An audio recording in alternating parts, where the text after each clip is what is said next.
pero bueno, vamos a seguir adelante. Recuerden que son espacios, son oportunidades para encontrarnos, para charlar, más allá del encuentro que ustedes tengan con sus respectivos docentes. La idea también es hacer, digamos, encuentros conmigo para intercambiar opiniones, sugerencias a lo largo de toda la cursada, ¿sí? Yo les propongo, hoy va a ser una teoría cortita, porque pensé que podemos hacerlo de la siguiente manera. La semana pasada quedaron dos temas sin desarrollar, que son los conceptos de inflamación y que son muy importantes, inflamación, hipersensibilidad y autoinmunidad, que ustedes están desarrollando en el TP de esta semana, pero me parece apropiado que además tengan conmigo, digamos, una teoría sobre estos aspectos, ¿sí?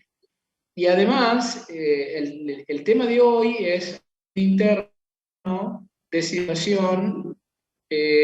Nosotros tenemos un material que está grabado del año pasado, que es el que vamos a subir entonces al aula virtual y que creo que ya se ha subido en la tarde de hoy, ¿sí? Entonces, vamos a tener una teoría presencial sobre los conceptos de inflamación, reparación, para terminar de cerrar estos conceptos que son muy importantes y que se abordan a lo largo de todo el año, cuando veamos insuficiencia cardíaca, arteriosclerosis, enfermedad celíaca, vamos a seguir hablando sobre inflamación, sobre todo inflamación crónica, así que no me parece mal que los desarrollemos.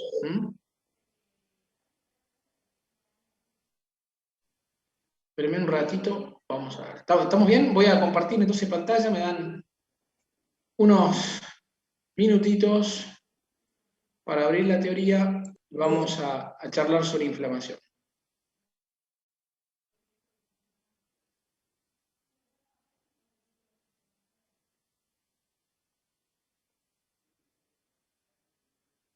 La grabación y empezamos a compartir pantalla.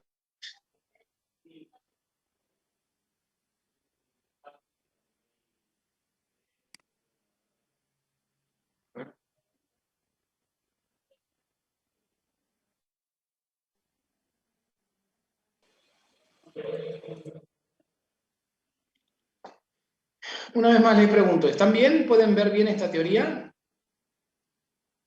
Sí, profe, se ve bien. Bueno, Sí, profe. perfecto. Sin más demoras, vamos.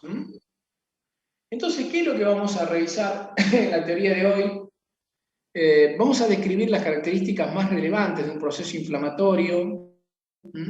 Vamos a tratar de establecer diferencias entre lo que llamamos inflamación aguda e inflamación crónica y reconocer diferencias entre las distintas formas de los mecanismos de hipersensibilidad, ¿sí? Y empecemos por definir qué es inflamación, ¿sí? Fíjense acá en el texto, dice que es una respuesta protectora en la que participan las células del huésped, vasos sanguíneos, proteínas y otros mediadores que tratan de eliminar la causa inicial de la lesión celular, además de las células, y los tejidos necróticos causados por la lesión inicial e iniciar el proceso de reparación. Pero como dicen los metodólogos que es muy malo, digamos, un buen docente debiera explicar y no leer la definición, vamos a tratar sobre estos conceptos que acabo de explicar, o que acabo de leer en realidad, a tratar de explicar, ¿sí? Prácticamente nosotros hemos visto en la teoría pasada el concepto de noxa, ¿sí? Decíamos que vivimos en un mundo donde nos interrelacionamos con distintas noxas químicas, físicas,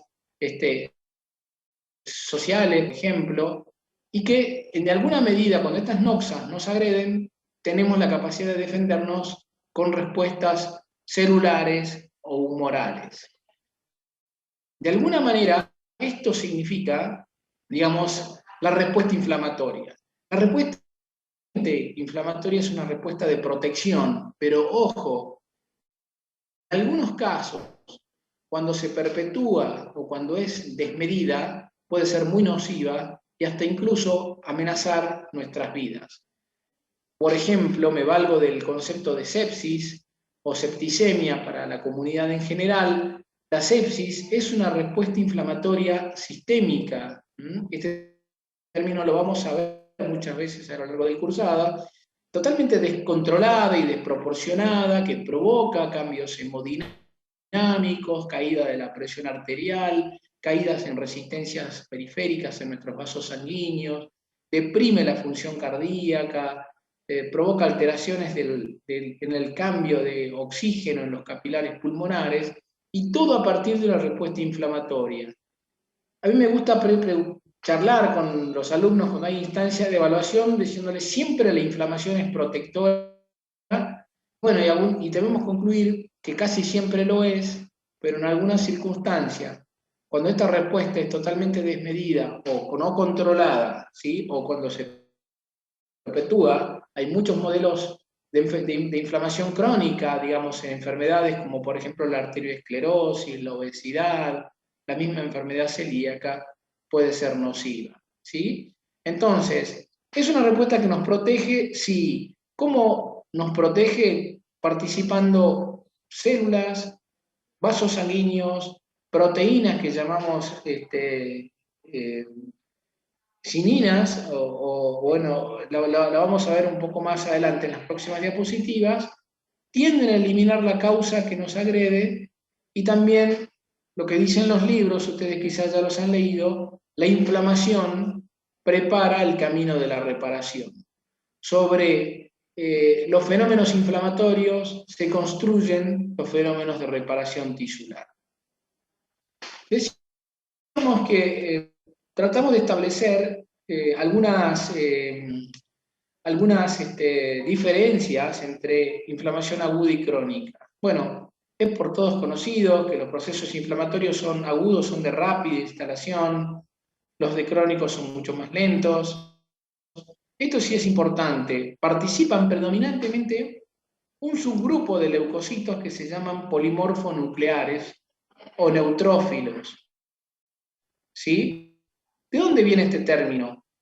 El término neutrófilo viene de la capacidad de reaccionar a un método de tinción, como su capacidad es neutra, se los ha denominado neutrófilos, o polimorfonucleares porque tienen muchísimas formas, son generalmente lobuladas, y como tienen muchas formas, de ahí también su denominación de polimorfonuclear, ¿sí?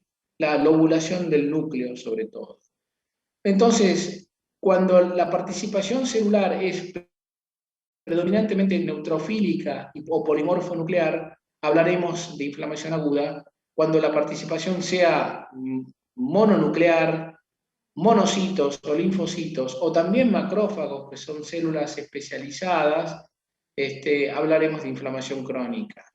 Generalmente la lesión tisular es leve y autolimitada, pero dije recién que a veces hay procesos inflamatorios agudos descontrolados que pueden amenazar la vida, y generalmente la inflamación crónica es progresiva y termina siendo grave, porque los procesos inflamatorios en general, por ejemplo, el modelo de la arteriosclerosis es uno de ellos, genera, digamos, daño crónico, daño persistente, afinamiento, digamos, de las paredes arteriales, y puede provocar accidentes de placa, quizás, ¿sí?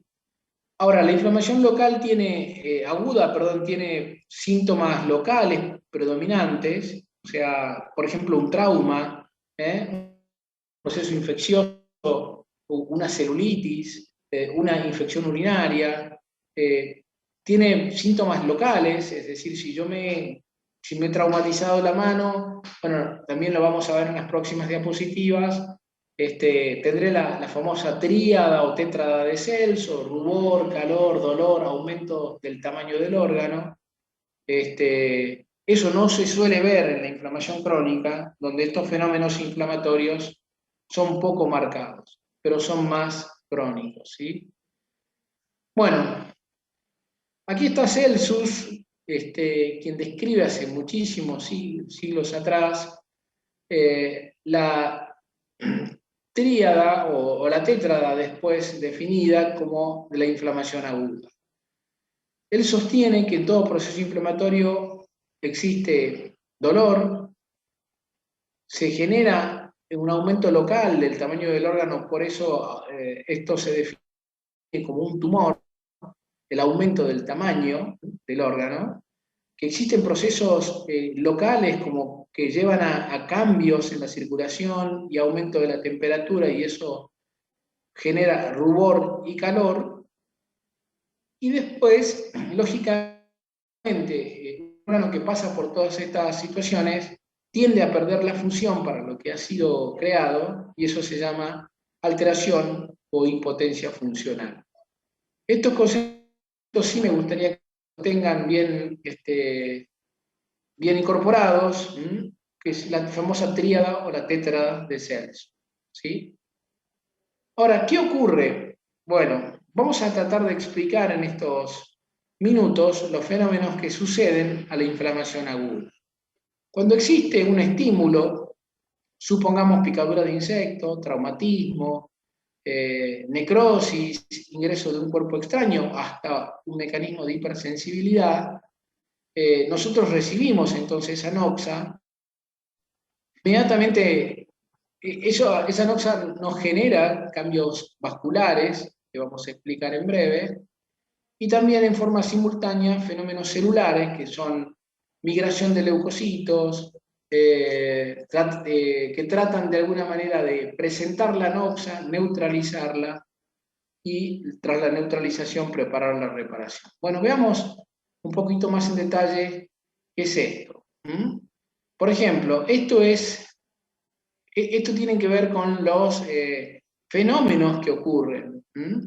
Fíjense en los cambios vasculares, hay un proceso de reclutamiento, digamos, de vasitos sanguíneos que no estaban permeables y que tienden a permeabilizarse, ¿sí? Eso también se suele ver aumento de la permeabilidad o cambio de la permeabilidad de las membranas. Todas estas células que están acá son leucocitos que están migrando de los tejidos periféricos, pero también del plasma sanguíneo hacia el fenómeno de la inflamación. Y bueno, vemos cómo a partir de todos estos fenómenos van ocurriendo, se va explicando la tríada o la tétrada de Celso, ¿sí? Ahora, ¿cómo reconocemos nosotros, los seres humanos, a los agentes lesivos?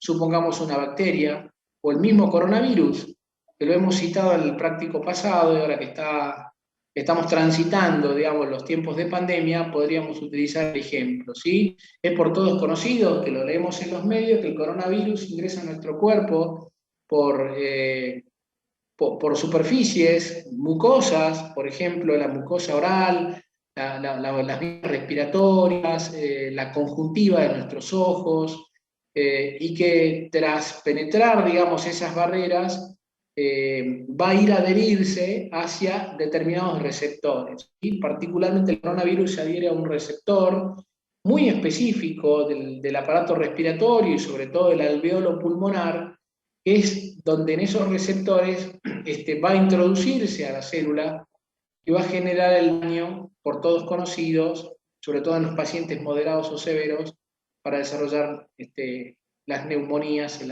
bilaterales. Entonces, nosotros reconocemos a los agentes lesivos a través de células. Estas células son las primeras que salen, digamos, al encuentro de las, algunas se llaman células presentadoras, que salen al encuentro entonces de estos agentes lesivos, y particularmente en algunos tejidos existen receptores de reconocimiento de patrones moleculares, ¿sí? Ahora, ¿cuáles son los cambios vasculares? Volvemos hacia atrás, hacia esa figurita que está acá, y dijimos que la inflamación genera cambios celulares y cambios vasculares. Los revisemos entonces. Los cambios vasculares hacen mención a incremento de flujo y alteración de la permeabilidad. Es decir, reclutamiento. Nosotros tenemos a nivel de la microcirculación una serie de capilares por donde fluye el plasma y los elementos celulares que hacen a nuestra sangre. Muchos de esos elementos capilares tienen muy bajo flujo o no están reclutados, no están, digamos, activos. Cuando existen fenómenos inflamatorios e incremento del flujo, existe toda una apertura de esos elementos capilares que provoca entonces incremento del flujo, ¿sí? Y también por mecanismos inflamatorios que vamos a explicar, porque esto no es que sucede en forma separada los cambios celulares, ocurren en forma simultánea.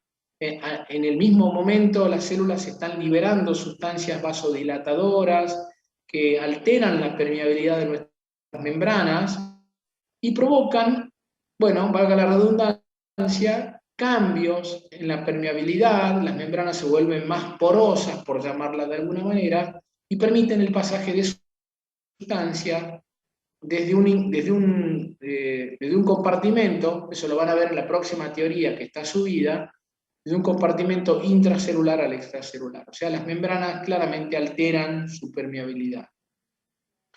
A través de estos mecanismos, incremento de flujo y alteraciones de la permeabilidad, se logra mayor presencia de células, mayor concentración de proteínas plasmáticas en el sitio de la lesión. En síntesis, y tomando en cuenta estos gráficos que están acá abajo presentados, nosotros vamos desde un proceso de vasoconstricción inicial que dura segundos a un proceso de vasodilatación, reclutamiento de vasos sanguíneos no abiertos, migración leucocitaria y aumento de la permeabilidad.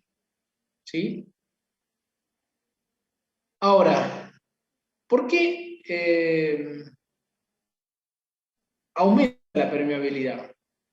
Dijimos que el incremento de la permeabilidad se da por que algunas células endoteliales se contraen. Las células endoteliales están unidas entre sí por uniones intercelulares. No tengo acá un gráfico, pero es como que cuando nosotros entrelazamos nuestros dedos, yo lo estoy haciendo ahora en este momento, mientras trato de explicarlo, nuestros dedos de las manos, hagamos de cuenta que uno las entrelaza y cruza nuestros dedos, ese entrecruzamiento tiene que ver con uniones intercelulares. Cuando las células se contraen, esas uniones se retraen y dejan al descubierto algunas hendiduras celulares por las que va a migrar, digamos, los líquidos, ¿sí? También otros mecanismos que explicarían la permeabilidad, el incremento de la permeabilidad es la lesión sobre la misma pared, el incremento de la transitosis, la extravasación de los vasos sanguíneos neoformados inmaduros. Estos son los vasos reclutados que yo decía recién, que muchos son inmaduros y son de neoformación, y el incremento del flujo linfático. Bueno, ahora hablemos sobre los fenómenos celulares, que dije que se dan de alguna manera en simultáneo con los fenómenos vasculares. ¿Qué ocurre con dentro de una noxa? Hay activación de leucocitos. Esos leucocitos que salen inmediatamente a reconocer a la célula extraña, buscan la fagocitosis, buscan la destrucción de los agentes que nos penetran, bacterias, agentes lesivos. Tras la fagocitosis tratan de eliminar los tejidos necróticos y los cuerpos extraños. Por lo general, esto ocurre de una manera primeramente localizada, pero lo expliqué hace recientemente que pues, en algunos momentos, por ejemplo, el mismo coronavirus es capaz de generar una respuesta inflamatoria en los pacientes graves que termina generando un shock y la muerte en las personas que caen gravemente enfermas, ¿sí? Con el concepto de sepsis, que lo vamos a revisar en las próximas teorías.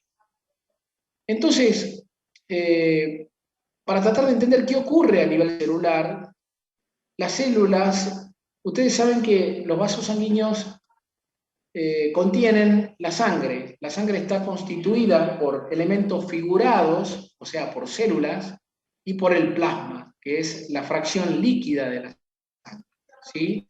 Esos elementos figurados son glóbulos rojos, leucocitos, plaquetas, a veces macrófagos, Y estos elementos, normalmente, nuestro flujo sanguíneo es normalmente un flujo laminar. ¿Qué significa el concepto laminar? Significa que circulan en láminas, su mismo nombre lo está diciendo, según sus distintos pesos moleculares, ¿sí? No circulan de manera turbulenta, sino de manera... Cuando hay un proceso inflamatorio, esa circulación laminar de nuestra sangre se interrumpe porque los globulados o las células tienden primeramente a rodar, de ahí el término rodamiento, van a rodar paredes del vaso sanguíneo para buscar salir del intersticio y tratar de bloquear la inflamación.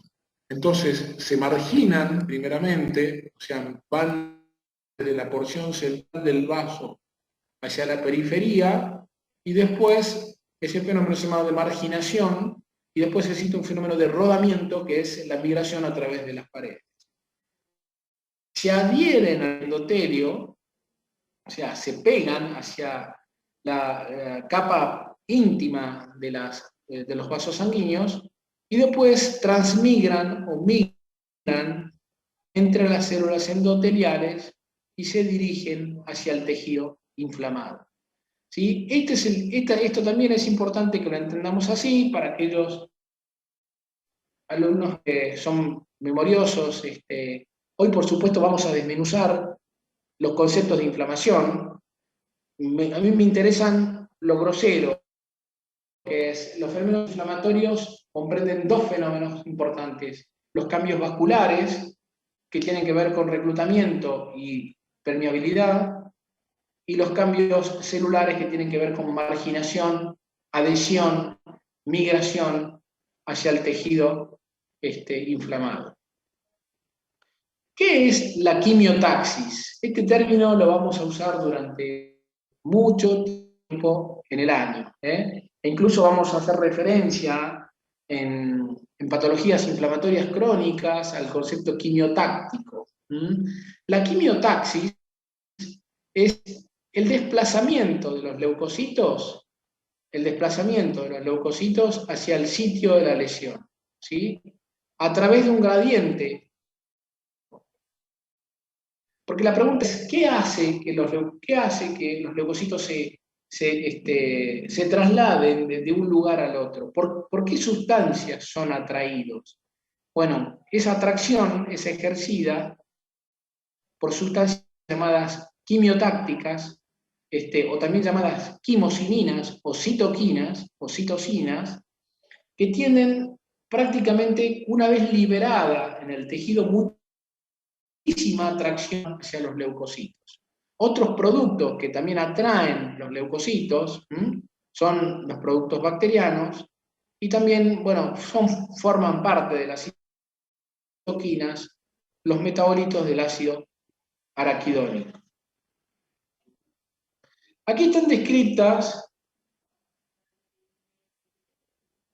la cantidad de sustancias llamadas citoquinas, ¿sí? Histamina, serotonina, prostaglandina. Me interesa que tengan retención de algunos de estos conceptos: leucotrieno, factor activador de plaquetas; interleuquinas, factor de necrosis tumoral; complemento, cininas, ¿sí? Estas son sustancias que todas, hay muchas más, estas son las más importantes, que se llaman mediadores químicos de la inflamación o citoquinas. Bueno, ¿qué provocan algunas de estas? ¿Qué es lo que provocan las citoquinas? Bueno, estamos lo que estamos viendo, ¿sí? Las citoquinas provocan aumento de la permeabilidad, vasodilatación, fenómenos quimiotácticos, o sea, migración de leucocitos, pero también, dado que son sustancias inflamatorias, algunas de estas sustancias son pirógenas. Pirógenas son, el término pirógeno hace referencia a que son capaces, por ejemplo, de elevar la temperatura corporal.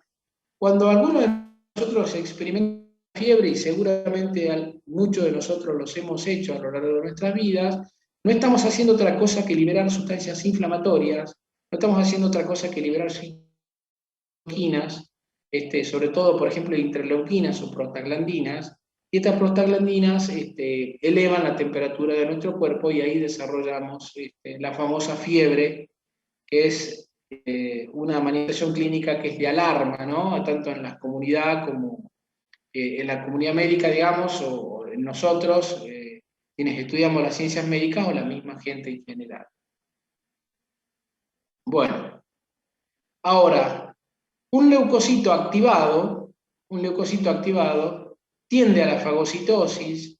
Fagocitosis es la incorporación o la digestión de esos elementos extraños, provoca la destrucción intracelular, se liberan sustancias que destruyen microbios o microorganismos, generan detritus celulares y después, a través de todos estos componentes, se preparan para la, digamos, reparación celular. ¿Vamos bien hasta acá? Sí, profe. Bueno, ¿me toman bien en el audio, chicos? Sí. Sí, se lo escucha bien. Profe, todo bien. Sí, se escucha bien. Bien, vamos, avancemos. Volvemos a los gráficos anteriormente mostrados. Fíjense, aquí en este gráfico podemos, en el dibujo 1, hablar de aumento del flujo sanguíneo. Aquí están expresados los dos fenómenos, entonces vasculares y celulares. Apertura de capilares. Esto, imaginémoslo que estaba totalmente chatito, acá se han abierto, este capilar sanguíneo ha reclutado vasitos sanguíneos, incluso hay vasos de neoformación, entonces hay aumento del flujo sanguíneo, hay dilatación, digamos, arteriolar, hay expansión del lecho capilar, y también, esto es la arteria y este es el polo venoso, fíjense en cómo se dilata la venita, se llama dilatación venular. Pero a la misma vez que se están dando los fenómenos de, dijimos, vasoconstricción inicial, vasodilatación y alteración de la permeabilidad, se están dando los fenómenos celulares, que eran marginación, rodamiento, migración, transitosis, es decir, migran los leucocitos desde la pared del vaso. Acá vemos un leucocito cómo está a través de una unión, quizás de una unión intercelular saliendo hacia el intersticio, en el punto 3, y como existen fugas de proteínas plasmáticas, o fugas de citoquinas, estas citoquinas son quimiotácticas, o sea, atraen a más leucocitos, y así se perpetúa el fenómeno inflamatorio. O sea, hay un gradiente quimiotáctico, las células se van a mover en dirección o atraídas a estos fenómenos de inflamación que se están dando en la periferia o alrededor del vasito sanguíneo. Bueno, ¿cuáles son los tipos? Ya vamos a dejar los gráficos y la explicación de este nivel para pasar a hablar de los patrones de inflamación aguda. Hay distintos tipos de inflamación, hay patrones de inflamación serosos, fibrinosos o supurativos, ¿sí? Inflamación serosa es la acumulación predominantemente de líquido transparente, pobre en proteínas. Más de uno de nosotros ha experimentado quizás una quemadura superficial con el acúmulo de un líquido blanquecino o amarillento, pero transparente. Ese líquido se llama suero, y ese es el patrón inflamatorio de una inflamación serosa. Es la acumulación de un líquido transparente, generalmente pobre en proteínas, es un líquido translúcido y se llama inflamación serosa. La inflamación fibrinosa es un poquito más densa que la anterior, contiene mayor cantidad de proteínas, y tiene tendencia, como esas proteínas tienen alto poder adhesivo, a la unión de esos tejidos. Eso se ve, por ejemplo, en pericarditis o en inflamaciones pleurales. La pleura, ustedes saben que son dos hojitas que contienen al pulmón, que es un espacio virtual, pero cuando se inflaman se convierte en real porque contienen líquido y tienden a quedar muy adheridas. Esto se llama inflamación fibrinosa, perdón. Y la última es la supurativa. Volvamos al gráfico anterior. Imaginemos que acá hay una bacteria, que esta bacteria va a ser neutralizada, fagocitada, destruida por todos estos leucocitos que están migrando, y los leucocitos van a generar, algunos van a morir en esa lucha entre, digamos, sistema inmunitario y NOXA, y van a generar productos de degradación de leucocitos, productos de degradación bacterianos. Eso no es otra cosa que el pus que nosotros vemos muchas veces en las infecciones, ¿sí? Pus o la infección o inflamación supurativa tiene que ver con tejido necrótico, tiene que ver con restos celulares, tiene que ver con productos de degradación bacteriana y de alguna manera está relacionado directamente al proceso inflamatorio. Bueno, hasta acá hacemos un paréntesis, vamos a hablar ahora de inflamación crónica. Y decimos que una inflamación crónica, a veces en forma arbitraria se dice, bueno, ¿cuándo comienza una inflamación? ¿Cuándo deja de ser aguda crónica? No hay un consenso muy claro, pero se asume que después de 4 semanas de procesos inflamatorios, un proceso de inflamación tiende a ser cuanto menos subagudo o se tiende a cronificar, ¿sí? Y algunos procesos, dijimos, tienden a durar mucho tiempo, por ejemplo, aterosclerosis, obesidad, enfermedad celíaca, diabetes mellitus. Todas estas enfermedades tienen una base de inflamación crónica, ¿sí? Que dura años en general. Y acá se dan simultáneamente lesión, inflamación, cicatrización y fibrosis. También me olvidaba, por ejemplo, de los fenómenos inflamatorios del hígado graso no alcohólico o el gran capítulo de las artritis crónica, artritis reumatoidea, todos los procesos inflamatorios o todos los reumatismos, ¿sí? Hay muchísimos ejemplos que nos llevan a citar a enfermedades crónicas cuya base fisiopatogénica es la inflamación. Bueno, ¿por qué ocurren estos fenómenos de inflamación crónica? ¿Por qué no tienen el modelo de la inflamación aguda? Que, como lo mostré en el gráfico, es decir, hay una noxa, interviene en nuestro sistema inmunitario, fagocita y termina el asunto. No. Bueno, acá el modelo de la inflamación es distinto. A veces hay infecciones persistentes que no son tan fáciles de reparar, ¿no? O de eliminar. VIH, tuberculosis, o sea, son hepatitis C, son virus persistentes que generan procesos inflamatorios y a pesar de que el sistema inmunitario pueda destruir una porción de ella o los tratamientos también, existen duplicaciones virales o mutaciones que hacen que el fenómeno de inflamación siempre esté presente, ¿sí? Existen infecciones crónicas, entonces, la cité, los virus de las hepatitis, el VIH, o bacterianas crónicas como lepra, TBC, que no son tan fáciles de eliminar, que sostienen, digamos, el proceso inflamatorio y que hacen que una infección se vuelva crónica. Está claro. Después hay enfermedades inflamatorias autoinmunes, este es un gran capítulo que algo de esto vamos a ver hoy, a través de los fenómenos de hipersensibilidad. Lo cité recién, artritis reumatoidea, por ejemplo, no hay infección, pero sí hay inflamación crónica mediada por antígenos o por anticuerpos. Después también hay exposición prolongada a tóxicos, y después hay estados proinflamatorios. Hace pocos minutitos yo hacía un video sobre el síndrome metabólico, que es una entidad muy relacionada a obesidad, que se reconoce en este síndrome propiedades inflamatorias, protrombóticas, o la misma enfermedad de Alzheimer, es decir, lo venimos diciendo, son procesos inflamatorios crónicos que generan también perpetuación de los mecanismos de inflamación. Y lo que hemos dicho hace un ratito, cuando hay inflamación, generalmente hay reparación.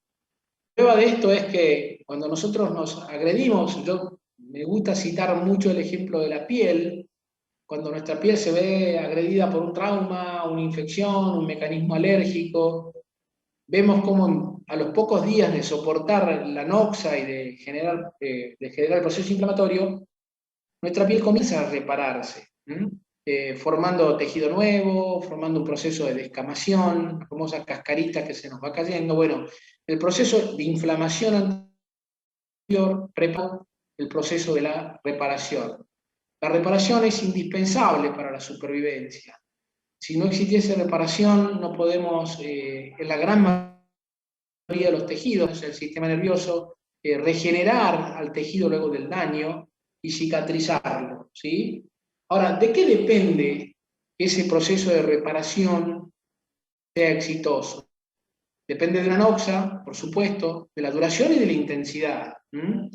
Volviendo al ejemplo del coronavirus, a veces para personas que tienen inflamación leve y que cursan el coronavirus como cuadro de un resfrío, bueno, la intensidad de la agresión no fue intensa, probablemente en 2 semanas, que es lo que habitualmente les decimos a las personas, esa persona va a volver a la normalidad. Ahora, si la agresión fue intensa y desarrolló neumonía bilateral y después sepsis y shock, porque además fue capaz de desencadenar un proceso inflamatorio muy severo, la reparación va a tardar muchísimo más y va a ser mucho más complicada. La extensión de la lesión también juega en esto, y también el tipo de células, ¿sí? Dijimos que hay células con alto poder de mitosis, lo citaba recién al ejemplo de la piel, y hay células que no proliferan, como por ejemplo las neuronas, el hueso, es decir, alguna agresión, el hueso sí tiene algo de poder regenerativo, porque cuando nos fracturamos formamos callo óseo, no así el sistema nervioso. Cuando nosotros tenemos una agresión, llevamos una noxa al sistema nervioso, una meningitis, una meningoencefalitis, y existe daño neuronal, las chances de reparar el daño que ejerció esa noxa son muchísimos más bajas. Y esto también es importante, y es pregunta de examen, siempre lo decimos, ¿de qué depende o cómo influye la respuesta inflamatoria en la reparación tisular? Es decir, ¿es lo mismo que una persona de 20 años, bien nutrida, sufra, por ejemplo, una neumonía que un anciano? ¿Por qué las personas mayores tienen siempre peor pronóstico cuando son agredidos por noxas? Porque justamente, por ejemplo, el envejecimiento, el estado nutricional, la mala perfusión de los órganos, quizás por aterosclerosis previa, condiciona a que la respuesta del huésped, a la respuesta, digamos, de la persona que va a reparar, sea naturalmente mucho más baja que la que puede desarrollar una persona joven. Entonces, frente a la pregunta, ¿de qué depende la reparación tisular? Nuestra respuesta debe ser, bueno, de la severidad de la infección, del estado nutricional de la persona, a veces del agregado de corticoides, de la mala calidad de los tejidos, de la persistencia de cuerpos extraños, de fenómenos de compresión vascular y de los tipos de tejido. Bueno, acá pararíamos ya con inflamación, era un capítulo importante, la clase pasada no dimos lugar en el jueves pasado no dimos lugar para explicar esto va a quedar grabado, y vamos a hablar en la última parte de las reacciones de hipersensibilidad. ¿Qué significa hipersensibilidad? Son respuestas inmunológicas, ¿sí? Nocivas, entre comillas, bueno, les cabe el mismo concepto que el fenómeno de inflamación. En realidad están involucradas en una respuesta fundamentalmente autoinmune a diversos fenómenos, nos protegen de ciertas noxas, pero algunos de estos fenómenos generan daño a nuestros tejidos. Hay 4 tipos fundamentalmente de mecanismos de hipersensibilidad. Hoy subimos la explicación de algunos de ellos, vamos a tratar de subir a lo largo de la cursada utilizando las TICs, las tecnologías de la comunicación y de la información, algunos videos para que nos quede más gráfico la explicación de la fisiopatología. ¿Sí? El mecanismo de hipersensibilidad, perdón, tipo 1, acá nos vamos a detener en esta tabla, que es la producción de inmunoglobulina E. lo explicamos un minutito. El mecanismo tipo de sensibilidad tipo 1, generalmente visto en procesos como el asma, o las anafilaxias, o las alergias. ¿Qué ocurre aquí?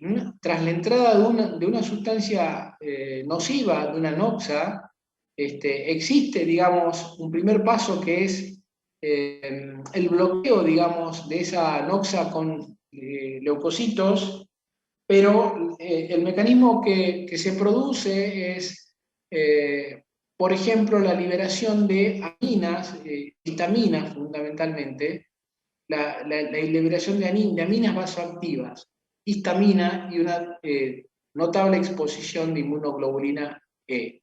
Estas sustancias, las aminas y la inmunoglobulina E, son responsables de la dilatación vascular, del edema, de la contracción del músculo liso y de la lesión inflamatoria. O sea, un mecanismo de hipersensibilidad tipo 1, entonces está mediado por IgE y por una desestabilización en la membrana de una célula que se llama mastocito. Ese mastocito libera una amina potente que se llama histamina, de ahí viene el concepto de antihistamínico que usamos los médicos para recetar, para bloquear los procesos alérgicos.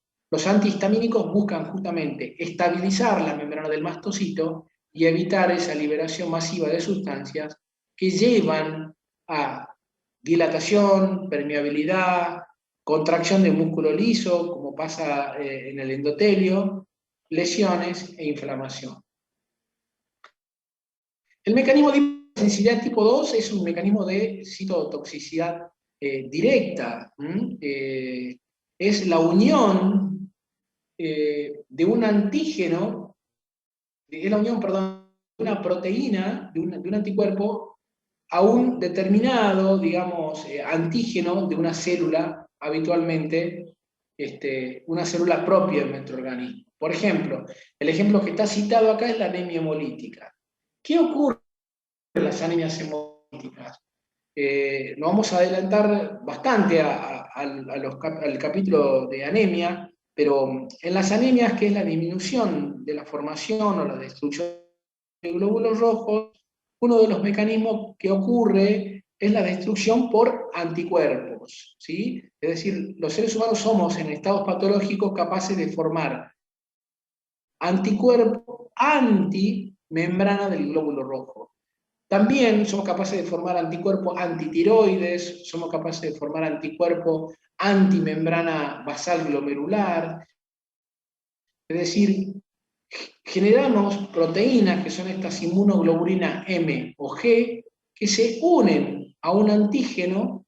Este antígeno está presentado en la membrana de una célula diana y activan el complemento, activan la inflamación, activan la fagocitosis y la destrucción, digamos, de esa membrana y de esa célula. Entonces, la hipersensibilidad tipo 2 es citotoxicidad directa, es lesión mediada por anticuerpos hacia receptores de las membranas celulares. Perdón. La tipo 3 es la unión de antígenos. Acá lo que ocurre es un antígeno se une con un anticuerpo en la sangre. Ese antígeno de esa unión se llama complejo antígeno-anticuerpo o complejos inmunes circulantes. Circulan por la circulación general y van a tender a depositarse a nivel de la microcirculación. ¿Cuáles son los órganos donde tenemos microcirculación predominantemente? Si bien existen prácticamente toda nuestra economía, un órgano formado especialmente por ovillos capilares es la nefrona o el glomérulo del riñón, ¿sí? Entonces, el depósito de anticuerpos que circulan unidos y se depositan en la microcirculación y tras este depósito generan inflamación, se llama hipersensibilidad tipo 3. El ejemplo más comúnmente citado es la glomerulonefritis post-estreptocócica, ¿sí? Estos términos los pueden ustedes ampliar en los textos que tienen para la cátedra. Y el último es la hipersensibilidad tipo 4, que es la activación celular. Esto es una hipersensibilidad directamente mediada por células. Existen activación de linfocitos, citotoxicidad directa de los linfocitos, y se suelen ver en enfermedades como diabetes tipo 1, tuberculosis. Es una agresión directa entonces de las células hacia los tejidos. Bueno, vamos a ir ya finalizando para que les deje el lugar a que en la última horita ustedes puedan ver el video que está subido sobre medio interno, o lo puedan ver mañana si quieren, estar subido para toda la semana. Pero recuerden que la semana que viene ya van a trabajar sobre alteraciones del medio interno. Y hablaremos, para cerrar este encuentro de hoy, sobre las patologías autoinmunes, ¿sí?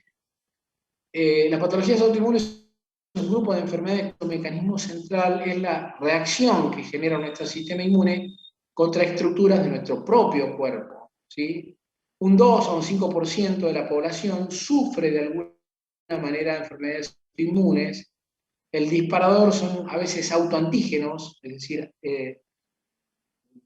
proteínas que nosotros mismos formamos, pero que no son reconocidas por nuestro cuerpo como propias y se denominan como autoantígenos y pueden estar localizadas, digamos, en órganos específicamente, como la tiroiditis, la hepatitis, la gastritis, o pueden tener distribución sistémica, es decir, varios sistemas, como el lupus eritematoso sistémico o la artritis reumatoidea. ¿Qué ocurre entonces aquí? Aquí llamamos el fenómeno de tolerancia inmunológica es la falta de reacción inmunitaria ante propios antígenos tisulares. Entonces, los mecanismos para el desarrollo de fenómenos autoinmunitarios son el desarrollo de una lesión tisular, digamos, se llaman reacciones cruzadas. Muchas veces esto se suele ver a veces en hepatitis, es decir, yo fui agredido por algún virus, que es realmente es una sustancia extraña a nuestro cuerpo. Ese virus deja en la membrana un patrón de daño que después nuestros órganos no reconocen como propios, y después, tras eso, desencadenamos reacciones autoinmunitarias contra los fenómenos modificados del virus, ¿sí? Y después también, por supuesto, están las alteraciones genéticas. Bueno, en conclusiones, chicos, los fenómenos inflamatorios son dinámicos, están presentes en todos los procesos patológicos. Nuestra tarea va a ser reconocer los elementos que interfieren en la respuesta inflamatoria, y no nos olvidemos de estos últimos dos puntos, que es la hipersensibilidad y los fenómenos autoinmunitarios cada vez más frecuentes y multifactoriales. Bueno, voy a dejar de compartir y también dejaré de grabar. Bueno, espacio para preguntas, comentarios, sugerencias, aportes.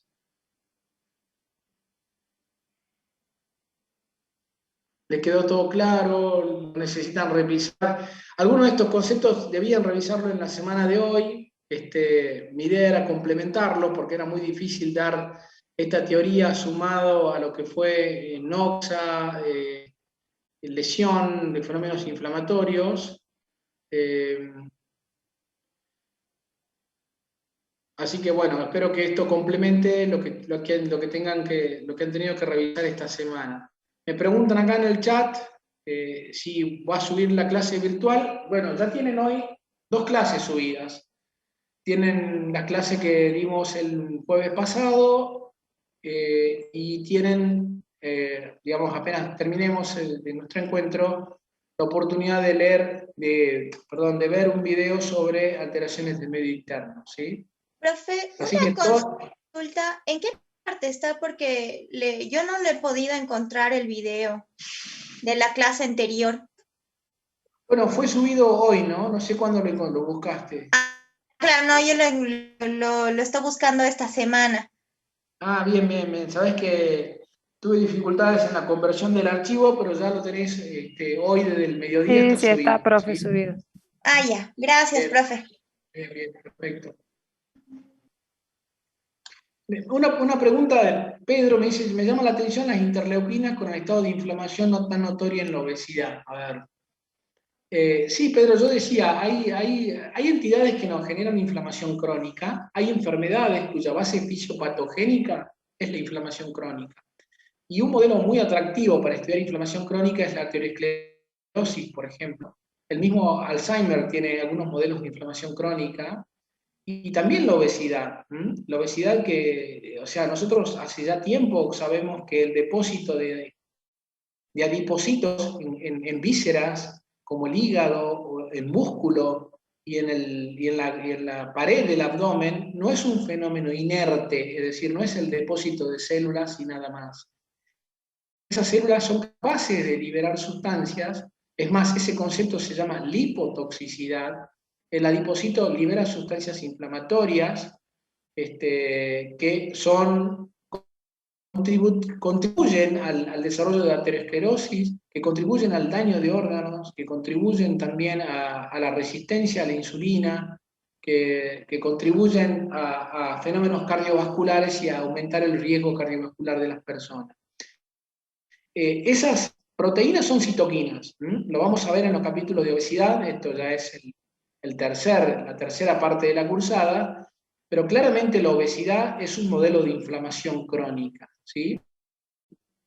Hay otros modelos, las osteomielitis, por ejemplo, ¿sí? Es muy atractivo. Yo me acuerdo en la clase de un antiguo profesor, pasar por procesos de inflamación crónica nos generan bastante daño. Este profesor era interesante cómo había tomado foto a dos gemelos, ¿no? A dos personas, me acuerdo cerca de los 50 años, uno era portador de un proceso de inflamación crónica, la osteomielitis, y otro no lo tenía. La osteomielitis es la inflamación crónica del hueso, ¿sí? Producto por infecciones, por ejemplo, ¿está claro?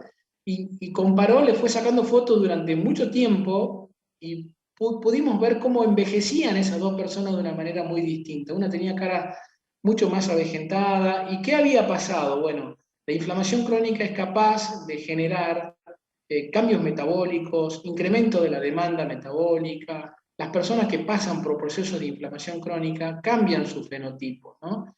Eso a mí me llamó la atención. Entonces, hay muchas enfermedades que tienen como base la inflamación crónica, y citemos los fenómenos autoinmunitarios como las artritis, la obesidad, la diabetes misma o la aterosclerosis. ¿Alguna otra pregunta?